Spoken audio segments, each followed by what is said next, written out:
에스겔 35장 1절부터 5절까지입니다.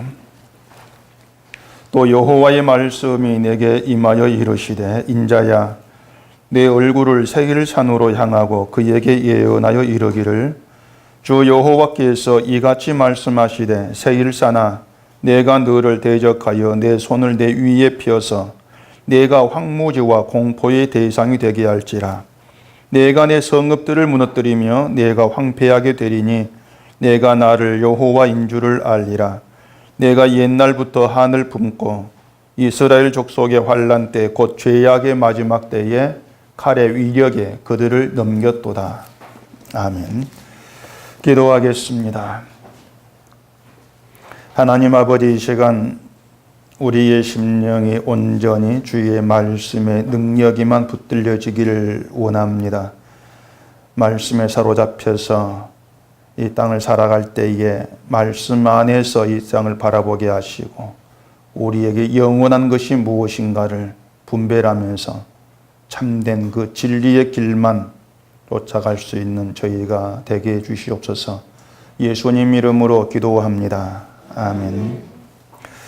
성경에서 그 심판 이야기가 나오면요, 모두가 다 내 얘기로 생각하고 받아들이라는 말씀을 제가 몇 번 드렸습니다. 그렇지 않으면 이 심판 얘기는 모두 나와 상관이 없는 남의 얘기가 되어버리고요. 그렇게 되면은 우리가 심판 이야기를 앉아서 해야 될 그런 이유가 사라지게 됩니다. 심판 얘기가 나와 상관이 없다면은 우리가 이 남의 얘기잖아요. 그럼 남의 얘기를, 그것도 옛날 얘기를 시간 허비에 가면서 우리가 앉아서 얘기하고 들을 이유가 없지 않습니까? 근데 사실 이 이스라엘이 심판을 받는다는 이 얘기나 또 이방 나라가 심판을 받는다는 그런 얘기들이 우리의 관심을 끌만한 그런 내용은 아니에요, 분명히. 그러면 그렇다고 해서 우리가 심판 얘기는 하지 말고 다른 얘기에 관심 둡시다, 또 그렇게는 할 수가 없단 말입니다.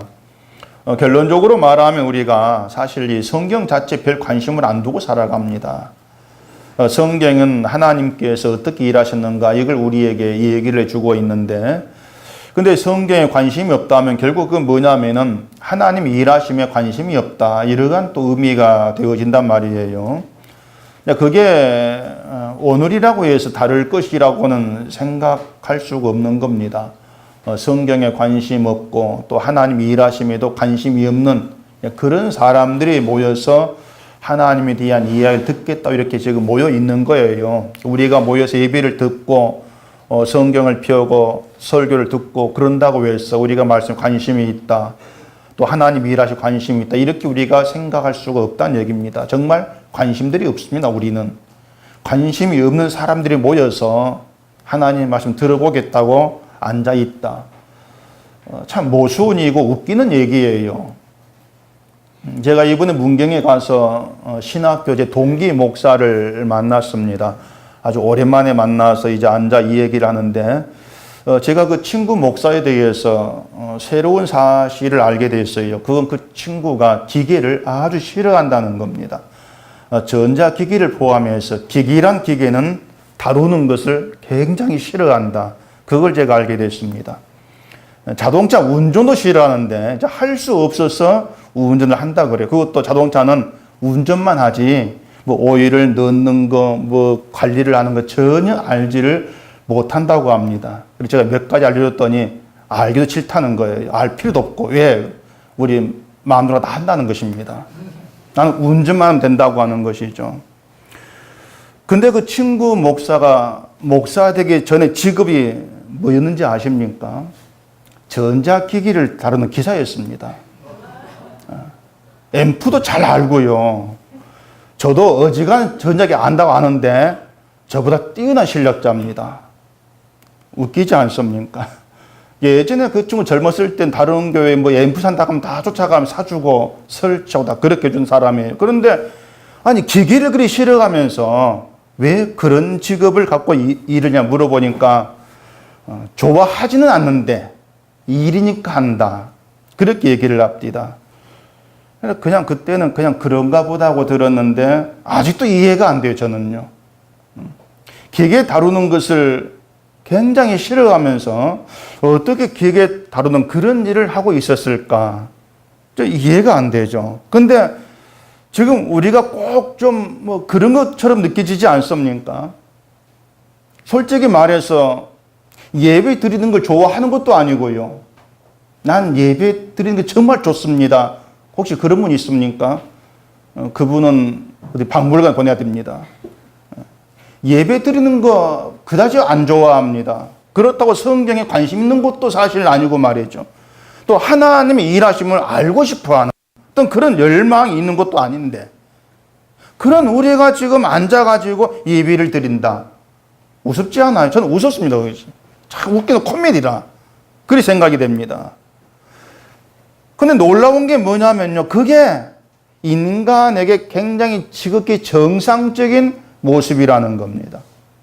정상적이라는 것은 그게 옳다는 것이 아니고 인간이기 때문에 그러한 모습이 당연하다는 것입니다. 예비를 싫어하는 거, 말씀 관심이 없는 거, 하나님 일하심 알기를 좋아하지 않는 거, 이런 것들이 인간으로서 정상적이라고 하는 거예요. 로마서 11장에 보시면은 하나님이 모든 사람을 순종하지 아니한 가운데 가두셨다 이렇게 얘기합니다. 모든 사람을 순종하지 아니한 가운데, 불순종 가운데에 가두어 두셨다고 하는 것이죠.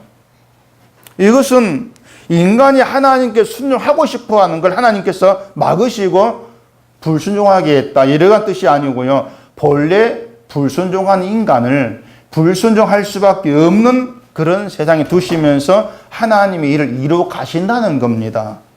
그게 하나님 내심이에요. 어떤 사람은 이렇게 얘기합니다. 인간이 하나님께 순종함으로써 하나님 도구로 사용되어진다, 이런 얘기를 많이 듣습니다. 우리는 하나님 도구니까 하나님 말씀에 순종하면서 하나님 일을 해야 한다고 하는 것이죠. 근데 제 생각에는요, 과연 인간이 하나님께 온전히 순종한 적이 있는가 싶어요. 여러분 어떻습니까? 하나님께 순종한 적이 있습니까, 여러분이? 여러분이 자발적으로 하나님께 순종해서 하나님의 도구로 내가 사용되어진 어떤 그런 적이 있냐고 하는 거예요. 제가 장담한 건데 없습니다. 없어요. 그런데도 하나님께 순종하는 걸 쉽게 얘기하죠. 순종해야지. 왜 그런가 하면은 하나님께 순종한다는 것을 단지 어떤 몇 가지 실천만 하면은 순종되는 것으로 그렇게 박혀 있다는 얘기입니다. 그렇기 때문에 순종한 얘기가 쉽게 나오는 거예요. 특히 목사의 말에 거부하지 않는 것을 순종하는 것으로 이해를 하지 않습니까? 이건 기독교 고질적인 병폐입니다. 문제예요. 하나님이 모든 사람을 순종하지 아니한 가운데에 가두어 두심은 이유가 있습니다. 그 이유가 뭐냐면은 모든 사람에게 긍휼을 베풀게 하려 함이라 말입니다. 긍휼을 베풀게 하려 함이라. 그게 뭐냐면은 긍휼을 베푸는 게 하나님의 일이란 그 뜻이에요. 긍휼을 베푸시는 것이. 긍휼은 불쌍한 자에게 베풀어지는 겁니다. 불쌍한 자가 누구겠어요? 불순종하고 실패한 자입니다. 믿음에 실패한 사람, 불순종에 있는 사람, 그게 인간이 불쌍한 자예요. 이것이 바로 하나님 모든 사람을 순종하지 아니한 가운데에 가두어둔 이유예요. 결국 우리가 불순종함으로 인해서 하나님의 일하심이 드러나는 겁니다. 우리가 불순종함으로 인해서 그 일하심이 하나님의 긍휼이고 자비고 은혜란 얘기예요. 하나님의 일하심이. 그러면 우리가 그래요, 그러면 내가 하나님의 일하심을 드러내기 위해서 불순종하겠습니다, 그런 말이 또 맞겠습니까? 불순종하겠습니다라고 안 해도 얘기한 대로 불순종 가운데 살고 있지 않습니까? 다만 우리가 이해할 것은 우리를 그런 불순종 가운데 두시면서 하나님이 어떤 일을 이루어 가시느냐, 이걸 알자 그 말입니다. 그걸 알자. 우리를 불순종 가운데 가둬두시고 긍휼을 베푸신다. 그 긍휼하심이, 그 자비를 이 땅에 나타내는 게 하나님 일하심이야. 여러분은 그런 하나님 일하심을 이해할 수가 있겠습니까? 그게 대개들 생각하는 하나님의 일하심은요, 우리를 돕는 거죠. 우리를 돕는 것이고, 교회를 부흥시키는 것이고, 인간의 기도를 응답하는 것이고, 그러한 것들이 하나님 일하심입니다. 우리는 하나님 그렇게 나에게 일해 주기를 원하고 있지 않습니까? 근데 성경이 말하는 하나님 일하심은 달라요. 전적으로 다릅니다. 성경이 우리에게 얘기하고 있는 것은 우리가 이해하지 못하는 거기에 하나님이 계시고 하나님 일하신다는 겁니다. 내가 이해하지 못한 거기에. 우리는 매일 실패하고 또 실패하고 그렇게 살아가지만은 내 실패 속에서 하나님 일하고 계신다. 우리의 실패 속에서. 근데 사람들은 생각을 거꾸로 먹고 있어요. 내 성공 속에서 하나님 일하심을 찾으려고 하는 것입니다. 내 잘 되는 것, 내 성공 속에서. 그렇기 때문에 하나님이 계시고 하나님이 일하신다는 보지를 못하는 거예요. 내가 성공하지 못했으니까. 좀 초라하니까. 하나님을 보지를 못하는 것이죠. 그러니까 우리의 실패 속에서 하나님 일하신다는 거, 우리의 불순종 가운데에서 하나님 일하신다는 거, 이걸 대개 기독교인들이 이해하지를 못하는 내용들입니다. 어떻게 하나 그렇게 일하시느냐, 그런 의문을 가지고 올 수밖에 없죠. 그래서 하나님 긍휼하심과 자비와 권능이 우리의 삶에서 안 보이는 거예요. 보지를 못한다는 말입니다.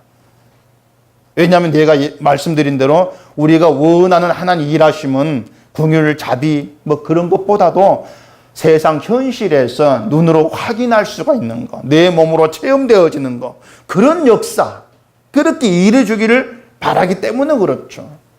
하나님 우리를 어떻게 끌어가시는지 그걸 알지를 못하고 또 어떻게 일하시는지 그런 내막을 알지를 못하니까 늘 나의 소원하고 하나님의 일하심하고 충돌이 되는 것입니다. 늘 부딪히는 것이죠.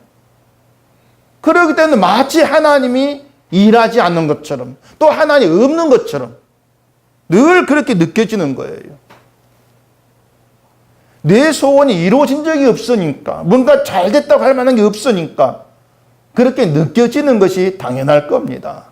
근데 여러분들이 분명히 알고 계셔야 될 것은 우리의 소원을 이루는 것이 하나님 일하심이 아니고 하나님의 뜻을 이루시는 것이 하나님의 일하심이라는 거예요. 내 소원을 이루어주는 신은 우상입니다. 분명히 우상이에요. 하나님은 하나님의 뜻을 이루기 일하고 계십니다. 그걸 분명히 세워 두셔야 돼요. 그렇기 때문에 우리가 하나님 일하심은요, 내가 원한 내 소원 속에 찾을 것이 아니고 그보다 더 근본적인 인간의 문제 속에서 찾아야 한단 말입니다. 하는 일하심은. 그게 뭔가 하면은 우리를 저주와 심판서 구출하신 것이죠. 그 근본적인 문제, 그 속에서 하나님 일하심을 찾자는 겁니다. 저주와 심판, 이것보다 우리의 더 근본적인 문제는 없어요. 지금 내 현실만 보면은 지금 돈이 없는 거, 뭐 힘들고 어려운, 이게 나에게 근본적인 문제로 그렇게 다가오겠지만은 지금 현실이 아니고 우리가 어디로 끌려가느냐, 또 그 방향, 내 마지막, 인간의 마지막, 그걸 놓고 본다면 우리의 정말 근본적인 문제는 저주와 심판에서 구출되는 겁니다. 우리는 거기에 초점을 안 둬버리기 때문에 하나님 일을 못 본다는 하는 것이에요. 저주와 심판이란 이걸 대개의 사람들이 정말 중요하지 않게 생각해 버립니다.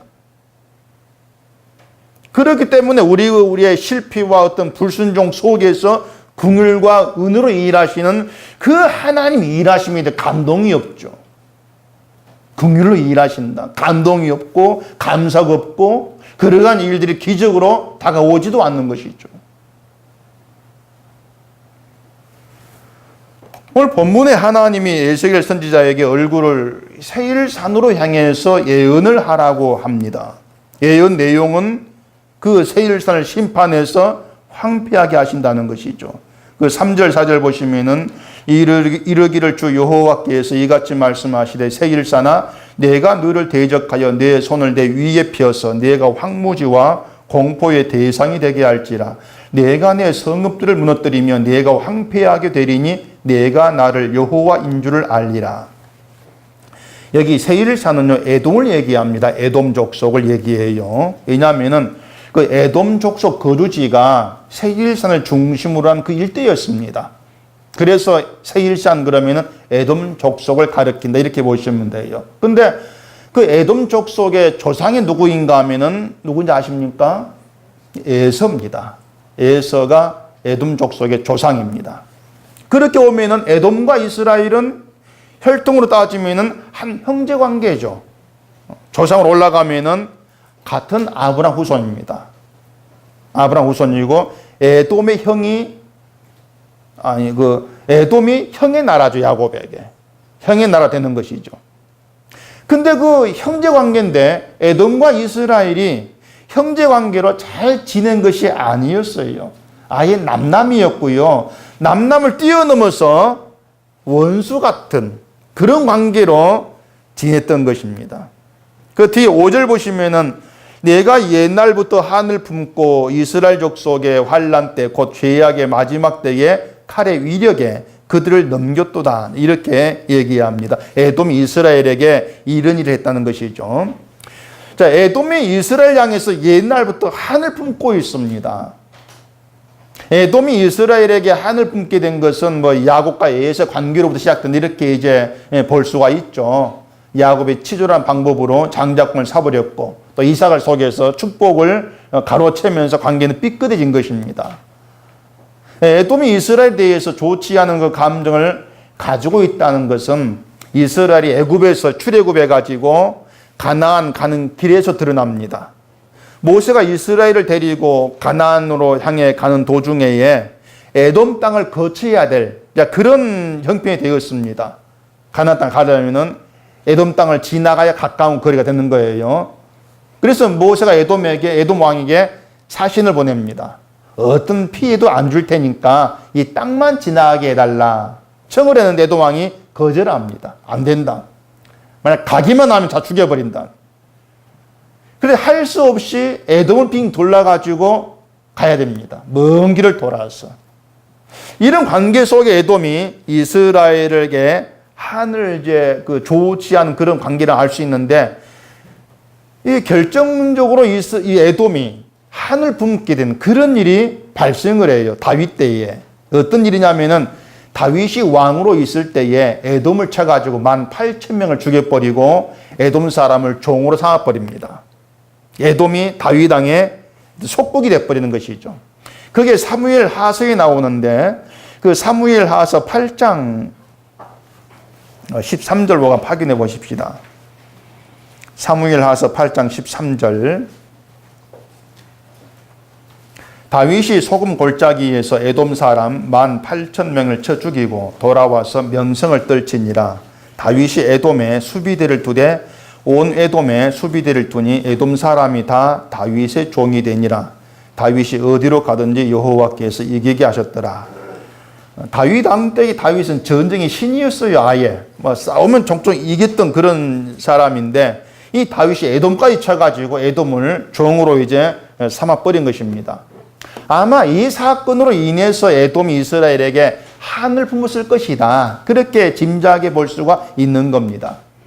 이렇게 이스라엘의 종으로 있던 에돔이 여호람 왕 때에 독립을 합니다. 그 뒤에 열왕기하서 8장 20절로 가보십시오. 열왕기하 8장 20절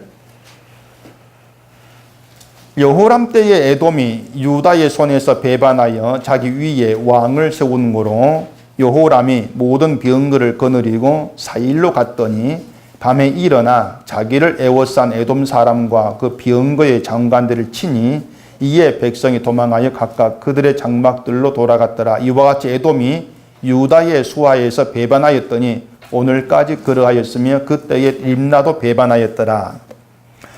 이스라엘 속국이 되어서 종으로 살다가 독립을 했어요. 독립을 했으니 이스라엘 향해서 한을 품고 복수하려는 그런 마음을 가지는 게 당연하지 않겠습니까? 이런 에돔 입장에서 이스라엘을 미워할 만 했고요. 한을 품을 만도 하는 겁니다. 우리가 에돔이라 할지라도 이스라엘을 미워하는 그런 마음이 있지 않겠습니까? 우리나라 사람이 일본에 대해서 좋지 않은 감정들을 많이 갖고 있거든요. 가장 큰 이유는 일본이 우리를 침략해서 속국으로 삼았다는 것이고, 또 일본이 우리나라 침략해서 여러 악행들을 행했다는 것들, 그런 것들 때문에 일본에서 좋지 않은 감정을 갖고 있습니다. 지금도 위안부 문제가 거론되고 있는데, 그 위안부로 끌려간 그런 분들이 일본에 대해 얼마나 한이 많겠습니까? 이런 분위기 때문에 일본으로 인해서 아무 피해도 입지 않은 그런 이제 지금 또래 사람들도 일본 그러면은 뭔가 좀 미운 마음이 앞서는 것을, 이건 뭐 어쩔 수가 없어요. 운동 경기를 하면 한일전 그러면은 이기야 속이 시원하죠. 저도 축구 안 좋아하고 다 안 좋아하는데 한일전만 하면은 결과를 봐요. 졌다 그러면은 왠지 불편해요. 왜 졌노? 저 같은 사람도. 때문에 에돔이 이스라엘로 인해서 피해를 입은 거, 이걸 생각해 보면은 이스라엘에 대해서 한을 품은 것은 지극히 당연한 것입니다. 이처럼 한을 품은 에돔이 바벨론이 예루살렘을 칠 때에 바벨론을 돕고 예루살렘 무너지고 이스라엘 백성이 포로로 끌려가는 걸 보면서 즐거워한 겁니다. 얼마나 속이 후련하겠어요. 근데 하나님이 그런 에돔을 심판하겠다는 겁니다. 심판해버리겠다. 자, 그러면 에돔이 심판을 받아야 될 이유가 뭐겠습니까? 그 에돔인 나라가 뭐 때문에 심판을 받아야 돼요? 이스라엘에게 한을 품고 그 고통을 즐기게 했던 이것 때문이겠습니까? 그게 심판 이유가 된다면은 에돔의 심판은 말 그대로 에돔 그 나라 심판으로 끝나야 합니다. 내 문제가 아닌 게 돼버리지 않습니까? 자, 설교 시작하면서 성경에 심판 이야기 나오면은 모두가 내 얘기를 생각하고 받아들이라 했습니다. 그렇지 않으면 에돔 심판 이야기를 우리가 들어야 될 이유가 없단 말이에요. 뭐 세계에서 공부하는 것도 아니고요. 에돔이 심판받았다, 이런 얘기를 우리가 하고 있을 이유가 없지 않겠습니까? 오늘 본문 그 뒤에 10절 보시면은 내가 말하기를 이 두 민족과 두 땅은 다 내 것이며 내 기업이 되리라 하였도다. 그러나 여호와께서 거기에 계셨느니라. 이런 얘기를 합니다. 에돔이 어떤 생각 갖고 있었냐면은 이스라엘이 멸망하는 그 틈을 타서 그들 영토를 우리 것으로 삼자, 그거였습니다. 그 두 민족은 북쪽 이스라엘과 남쪽에서 유다를 가리키는 것이죠. 북쪽은 이미 망했고요. 남쪽 유다도 예루살렘 무너졌고 백성들은 거의가 포로로 끌려간 그런 상황입니다. 예루살렘에 남은 자들이 거의 없어요. 그 기회를 틈타서 세일산 중심으로 거주하던 에돔이 이스라엘 땅에 들어와 가지고 거주하기 시작한 거예요. 아무도 없으니까 우리가 들어가 차지하고 살자, 우리 거 만들자, 이렇게 생각한 것이죠. 근데 하나님 뭐라고 하십니까? 여호와께서 거기 계셨느니라, 이렇게 말씀하는 거예요. 에돔이 볼 때에는 황폐해졌고 아무도 없는 그런 땅이고, 그래 들어가면 될 줄 알았는데 여호와께서 거기 계셨더라, 그렇게 말씀을 하고 있다는 얘기입니다. 자, 에돔이 바라본 예루살렘은 도무지 하나님이 계신다고 할 만한 상황이 아니었습니다. 완전 황폐하게 됐으니까 비참 몰골 예루살렘이거든요. 근데 그런 예루살렘에 여호와 계신다, 그런 생각을 할 수가 있겠냐고 하는 거예요. 이스라엘이 믿는 하나님이 예루살렘에 계신다고 한다면 가장 먼저 생각할 수 있는 것은 예루살렘이 무너지면 안 된다는 거죠. 왜? 하나님이 계시니까 하나님께서 그 예루살렘 지켜야 되죠. 그럼 무너지면 안 되지 않습니까? 이게 인간이 갖고 있는 신에 대한 기본적인 생각이에요. 하나님 함께 한다면 날 지킬 것이다, 날 지킨다면 어떤 어려움도 안 당할 것이야, 늘 그런 쪽으로 생각이 흘러간다는 얘기입니다. 그렇기 때문에 자, 무너졌죠, 황폐하게 되었죠, 아무것도 없죠, 비참하죠. 그런 예루살렘 보면서 저기 여호와 계셔, 그런 생각을 누가 하겠냐 그 말이에요. 안 하죠. 에돔이야 뭐 하나님 믿지 않는 사람들이니까 그렇다 할지라도 우리 같으면은 그런 완전히 무너져버린 예루살렘 바라보면서 하나님이 계신다 저기에도 그런 생각을 할 수 있겠냐고 하는 겁니다. 인간의 의식 구조는 그렇게 흘러가지를 않습니다. 어떤 목사가 이런 글을 써놨어요. 인터넷 보니까. 봉화의 어떤 그 교회에 농사 짓는 장로님이 있는데 그 장로님에게 뭐 고시 준비한 아들이 있답니다. 근데 장로님이 그 아들에 대한 관심도 없고 예비당 짓는 일에 몰두했다는 거예요. 그렇게 하면서 예비당을 지었어요. 예비당 짓고 나니까 아들이 어떻게 돼요? 고시 합격하더라. 또 합격해서 억대 연봉을 받는 삼성그룹에 들어갔더라. 그런 이제 그 자기 글을 써놨습니다. 그걸 보고 동네 사람들이 뭐라 하느냐? 하나님이 살아계신다. 이렇게 하더라는 것입니다. 뭐 이런 얘기 한두 번 들어본 게 아닐 거예요. 그이가 이런 얘기 도비를 하고 있으니까요. 그런 게 뭐냐면 그 사람이 생각하는 하나님이 살아계심이에요. 그런 것들이 인간으로 지극히 정상적인 생각이라는 얘기입니다. 자, 그 상황을 거꾸로 만들어 봅시다. 그 장로님이 예비당을 짓다가 다쳐가지고 옮겨 누웠습니다. 아들은 곳이 떨어져가지고 백수 놀고 먹고 집안 꼴은 엉망이 되었습니다. 뭐라 하겠습니까? 그걸 보면서 뭐라 할까요? 야, 하나님 살아계신다 이런 말 하겠습니까? 택도 없습니다. 당연히 나올 말은 하나님 믿어도 별 수 없네? 믿는다니 저주받았네? 뭐 그런 말 하지 않겠어요? 대개 보면은 신자가 주위 사람들한테 그런 말 들으면 안 된다고 생각을 해요. 그러면서 신은 잘 돼야 된다. 늘 그런 생각이 못 바뀌어 있습니다. 잘 돼야만이 하나님께 영광 돌린다는 것이죠. 열심히 기도해서 응답받고 성공해가지고 세상으로부터 조롱받지 않는 거, 그게 영광 돌리는 것이다. 이런 말들을 하지만은 그런 얘기 몽땅 성경에 없는 얘기들입니다. 성경에 없어요. 하나님은 인간의 성공을 도구 삼아서 영광 받으시는 그런 하나님이 없어요. 아까 얘기했죠. 하나님이 인간 실패 속에 일하신다고. 실패 속에서. 근데 이상하게 그런 말은 귀에 안 들어오죠. 성공 속에 일하신다. 그런 말이 더 귀에 들어오고 이해가 쫙쫙 잘 됩니다. 귀에 딱딱 달라붙죠. 근데 성경에서 볼 수 있는 하나님은요, 다시 말하지만 인간의 실패와 불순종 속에서 일하십니다. 그게 성경에서 만나게 된 하나님이십니다. 예루살렘에 하나님이 계셨다는 것은요, 예루살렘 무너지고 황폐하게 된 것이 하나님의 실패가 아니라는 겁니다.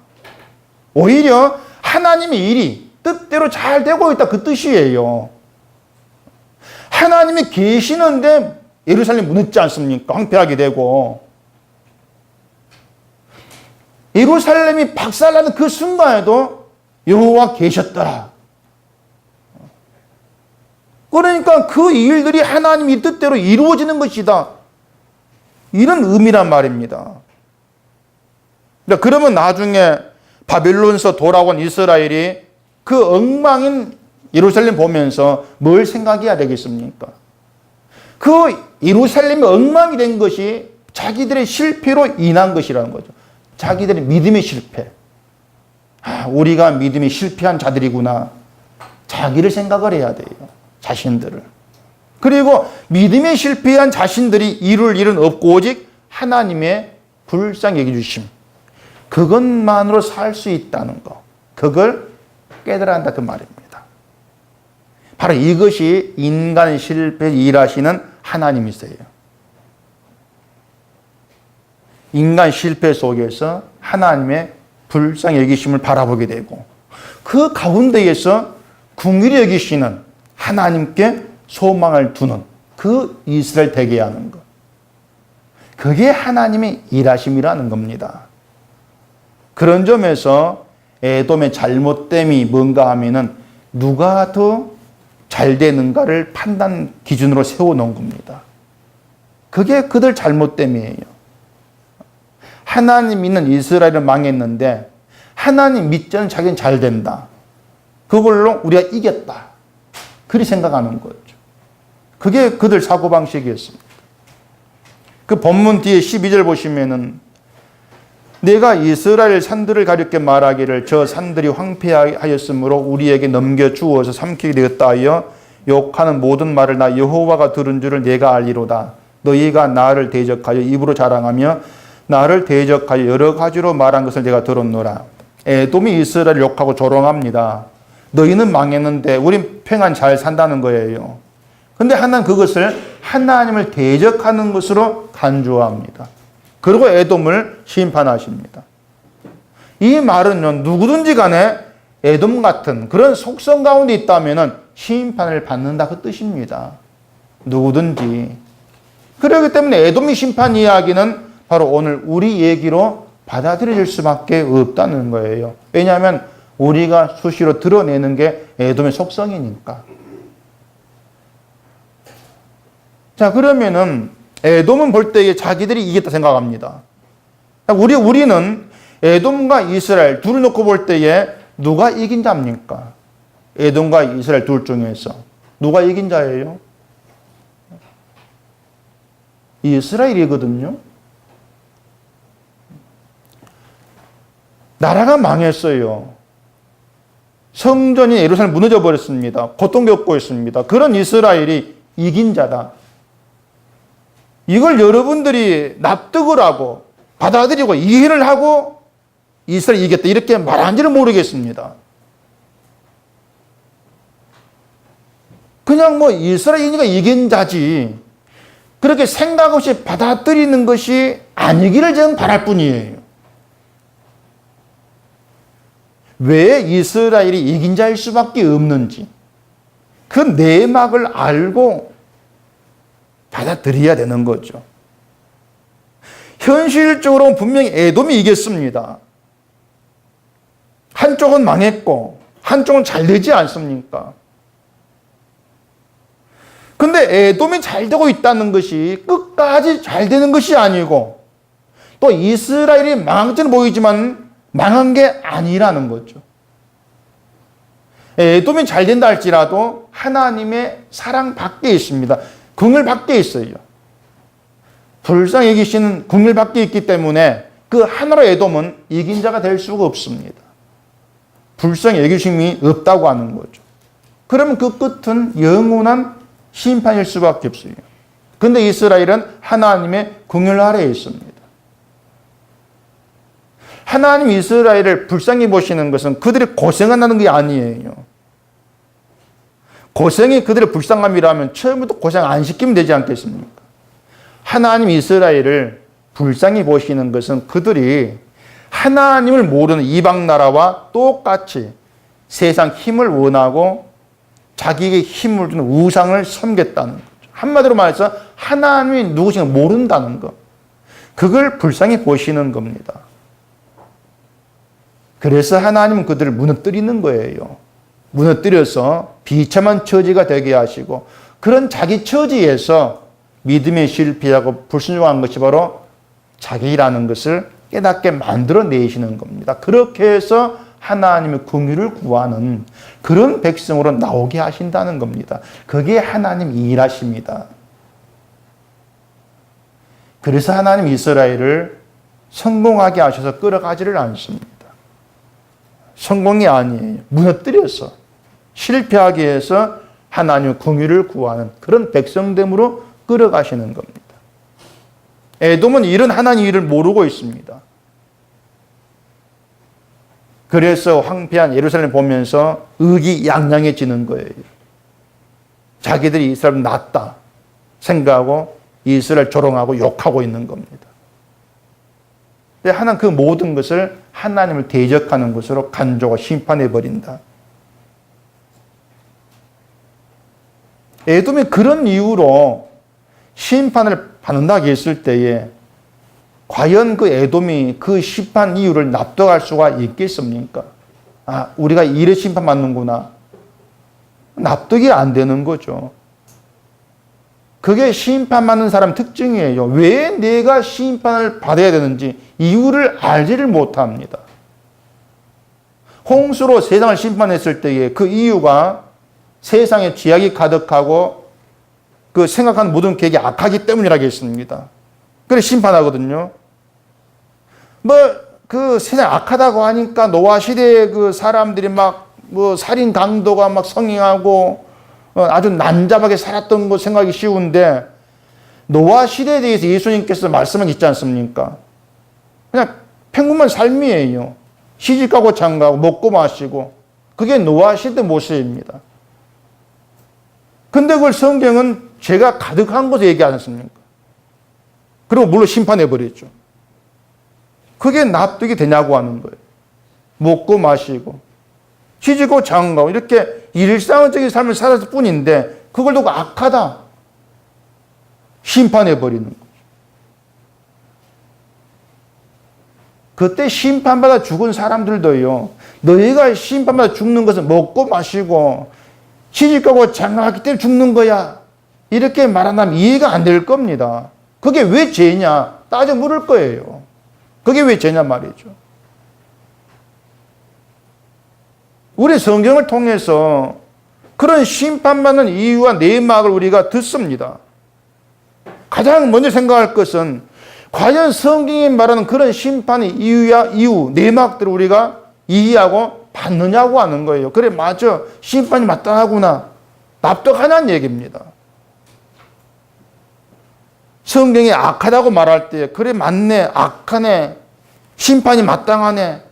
그렇게 인정이 되냐고 하는 것이죠. 만약 그 인정이 된다면은 바로 오늘 우리가 심판을 받아야 될 사람이구나 드러날 수밖에 없습니다. 바로 나구나.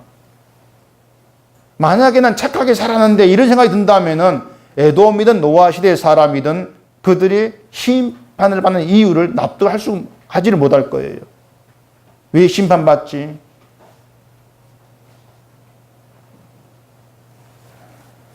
성경은요, 우리를 심판이 당연합니다. 그 인정한 자를 끌고 갑니다. 그게 성경 말씀입니다. 그걸 위해서 우리를 무너뜨리고 나를 보게 하시는 거예요. 그래서 우리가 때론 육신의 일로 고통을 받는다 해도 하나님은 여전히 일하고 계시는 겁니다.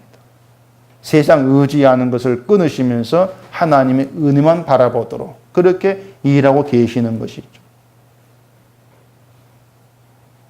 에돔이 다윗의 종이 된 적이 있다겠죠.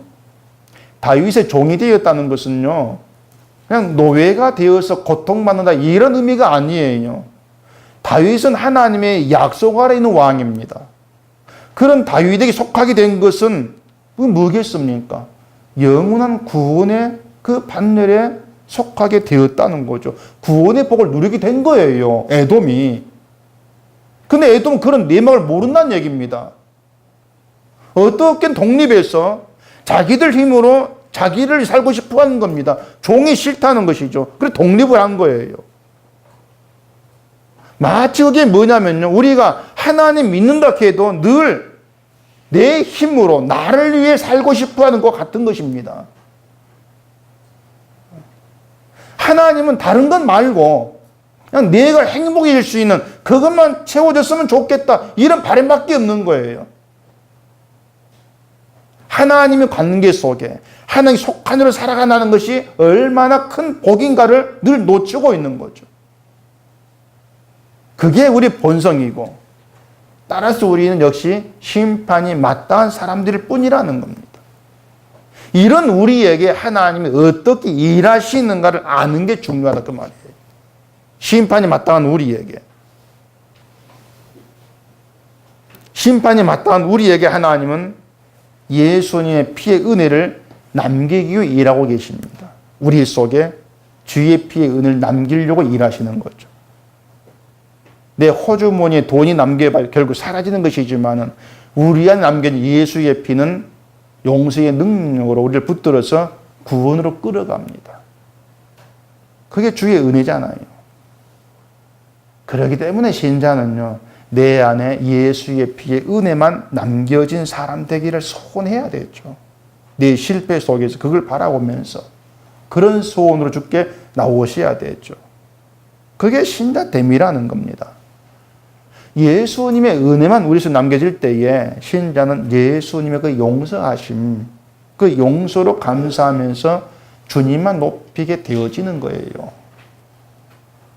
우리를 그런 신자로 이 땅에 남기기 위해서 하나님이 쉬지 않고 일하고 계시는 겁니다. 그래서 평안의 길만을 추구하지 마시라는 겁니다. 때론 실패하기도 하시고 힘들기도 하시고 그런 와중 속에서 그런 일들 속에서 네가 누구냐를 묻고 계시고 나는 불순종하고 실패한 그런 데 지나지를 않습니다. 그렇게 자기 인정이 있을 때 그 속에서 하나님의 긍휼을 보게 하시는 거죠. 그게 하나님의 일하심이에요. 그래 여러분은 내 심령에 내 속에 주의 은혜만 남겨졌으면 좋겠다. 하나님의 긍휼하심, 그 긍휼과 자비로 감사하는 그것만 내게 남겨지면 좋겠다. 그런 소원을 가지고 나오신다면 하나님 내게 이렇게 일하시는 것이고 내가 실패한 것처럼 보이는 그 속에도 하나님 여전히 나와 함께 하셨구나. 그걸 보게 되어지면서 하나님을 높이게 되어질 거예요. 그게 신자됨이라는 겁니다. 기도하겠습니다. 아버지 하나님, 이 시간 에돔의 심판의 소리를 통해서 우리가 누구인가를 생각해 봤습니다. 나 또한 심판이 마땅한 존재이고 실패할 수밖에 없는 존재임을 생각이 되어지면서 이런 나에게 하나님이 어떻게 일하시는가를 또한 돌아보게 됩니다. 나의 성공을 통해서 일하시는 것이 아니고 우리의 실패 속에서 하나님의 긍휼을 내 속에 남기시기를 위해 일하시는 것, 하나님됨을 우리가 깨달아 알게 하시고 여러 가지 힘들고 어려운 삶 속에서도 하나님을 온전히 바라보고 소망하는, 그리고 내 심령에 주의 은혜만 고스란히 남기를 원하는 저희가 되어지게 하시옵소서. 예수님 이름으로 기도합니다. 아멘.